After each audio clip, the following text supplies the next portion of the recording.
Tell me about your project. हा जो question आहे हा इंटरव्ह्यूवरचा फेवरेट क्वेश्चन असतो आफ्टर इंट्रोडक्शन. तर मित्रांनो, हा जो क्वेश्चन असतो हा तुमच्या इंटरव्ह्यूचा खूप महत्त्वाचा भाग असतो आणि इथेच तुमचं पूर्ण इम्प्रेशन जे आहे इंटरव्ह्यूवरचं पॉझिटिव्ह होतं. आणि हा जो क्वेश्चन असतो मित्रांनो, हा इम्पॉर्टंट क्वेश्चन असतो इंटरव्ह्यूच्या दृष्टिकोनातून.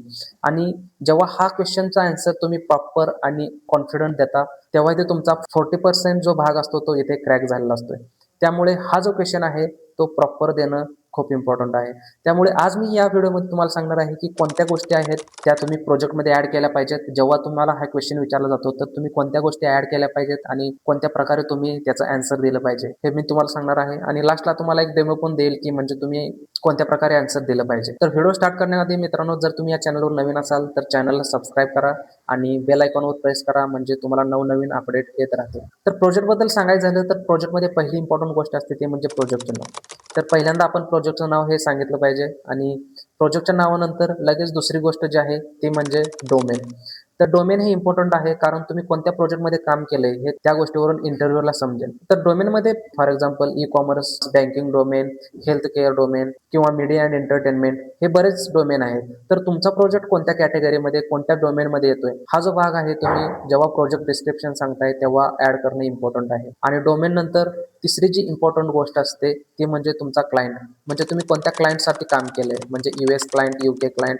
तुम्ही कंपनी वगैरे नाही सांगितली तरी चालेल, पण US UK त्यानुसार जर तिथं सांगितलं तर इंटरव्ह्यूला समजून जाईल की तुम्ही US किंवा UK या क्लायंटसाठी काम केलेलं आहे. आणि चौथी इम्पॉर्टंट गोष्ट असते ती म्हणजे तुमच्या प्रोजेक्टचं पूर्ण ओव्हरव्ह्यू आणि डिस्क्रिप्शन. म्हणजे हा प्रोजेक्ट कोणत्या कामासाठी यूज केलाय, एंड युजर जो आहे तो प्रोजेक्ट कोणत्या प्रकारे यूज करतोय आणि त्याला हा प्रोजेक्ट पासून काय फायदा होतोय, म्हणजे हा प्रोजेक्ट बेसिकली कोणत्या कामासाठी यूज केला जाईल, हा जो आहे हा पार्ट पूर्ण तुम्हाला म्हणजे या प्रोजेक्ट डिस्क्रिप्शन मध्ये पूर्ण सांगायचा आहे. म्हणजे यामध्ये इंटरव्ह्यूअरला पूर्ण आयडिया येऊन जाईल की म्हणजे तुमचा प्रोजेक्ट जो आहे तो ऍक्च्युअली कोणत्या कामासाठी यूज केला जातोय. आणि प्रोजेक्ट डिस्क्रिप्शन आणि ओव्हरव्ह्यू नंतर तुम्ही स्किल सेट सांगू शकता, म्हणजे हा प्रोजेक्ट बनवण्यासाठी तुम्ही कोणत्या टेक्नॉलॉजीज यूज केल्या आहेत.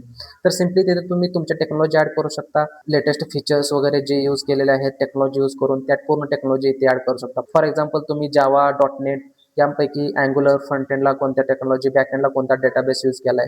तर या टेक्नॉलॉजी ज्या आहेत या तुम्ही पूर्ण या सेक्शनमध्ये ऍड करू शकता. आणि 6वी जी इम्पॉर्टंट गोष्ट आहे ती म्हणजे युअर कॉन्ट्रीब्युशन.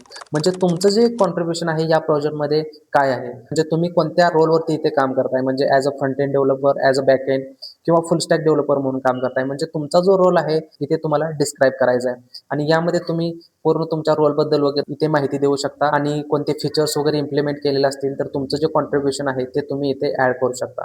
आणि 7वी जी इम्पॉर्टंट गोष्ट आहे प्रोजेक्टमध्ये ती म्हणजे तुमच्या रोल्स अँड रिस्पॉन्सिबिलिटीज. म्हणजे प्रोजेक्टमध्ये तुम्ही तुमचं डेली बेसिसवरती काम काय आहे आणि ते कशा प्रकारे चालतं. तर यामध्ये मित्रांनो तुम्ही पूर्ण डेली बेसिसमध्ये तुमच्या टास्क वगैरे कशा असाइन होतात किंवा टास्क असाइन झाल्यानंतर तुमच्या ज्या क्लायंट रिक्वायरमेंट आहेत त्या कशा प्रकारे हँडल केल्या जातात आणि जे डेली बग्स वगैरे प्रोडक्शनवर असतात याबद्दल पूर्ण तुम्ही माहिती या सेक्शनमध्ये ऍड करू शकता. आणि हे जे आहेत हे इम्पॉर्टंट 7 सेक्शन आहेत मित्रांनो. हे 7 सेक्शन 1 बाय 1 तुम्ही प्रॉपर तयारी करून जर याचं प्रिपरेशन केलं तर तुम्हाला पूर्ण प्रॉपर डिस्क्रिप्शन जे प्रोजेक्टचं आहे जेव्हा हा क्वेश्चन विचारला जाईल तेव्हा तुम्हाला प्रॉपर देता येईल. आणि तुम्हाला ॲज अ डेमो म्हणून मी माझ्या प्रोजेक्टबद्दल इन्फॉर्मेशन सांगतोय. म्हणजे जर मला क्वेश्चन असा विचारला की एक्सप्लेन अबाउट युअर प्रोजेक्ट किंवा tell me about your project, तर त्या केसमध्ये मी कसा आन्सर देतो मला मी सांगेल. म्हणजे त्या केसमध्ये तुम्हाला समजेल की म्हणजे तुम्ही कोणते पॉईंट्स ऍड केले पाहिजेत आणि कशा प्रकारे तुम्ही तुमचा जो प्रोजेक्टचं डिस्क्रिप्शन वगैरे आहे कसं प्रॉपर बिल्ड केलं पाहिजे. तर सिम्पल मी माझ्या केसमध्ये सांगतोय.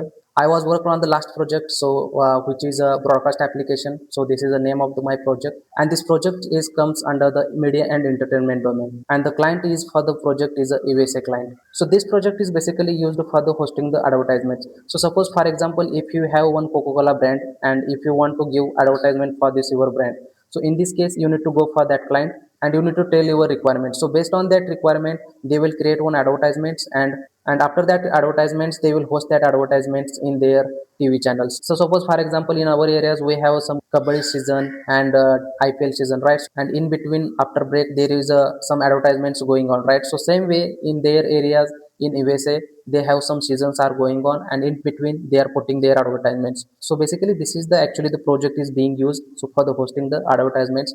And in this project actually we use the technologies like a .NET Core, and SQL is the backend database, and the front end is the Angular, and also we have integrated some services on Azure cloud as well. And in this project the my role is actually I am working as a backend developer, all the backend enhancements and all related stuffs like handling database and all.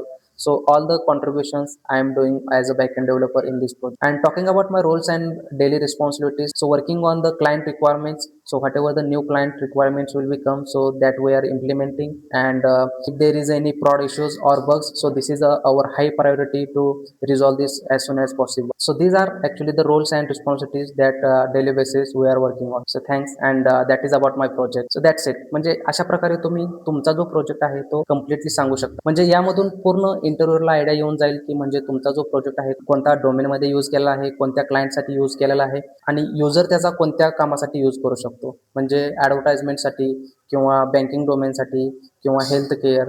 तर तुम्ही ह्या ज्या पूर्ण गोष्टी आहेत त्या तुम्ही तुमच्या प्रोजेक्टमध्ये ॲड केल्या पाहिजेत. आणि इथे इंटरव्ह्यूला पूर्ण आयडिया येऊन जाईल की तुमचा जो प्रोजेक्ट आहे कोणत्या कोणत्या डोमेन, कोणत्या टेक्नॉलॉजीज आणि कोणत्या कामासाठी यूज केला होता. तर अशा प्रकारे तुम्ही तुमचा जो प्रोजेक्ट आहे त्याचं डिस्क्रिप्शन ॲड करू शकता आणि इंटरव्ह्यूची तयारी करू शकता. तर धन्यवाद मित्रांनो. जर व्हिडिओ आवडला असेल तर व्हिडिओला लाईक करा आणि चॅनलला सबस्क्राईब करा.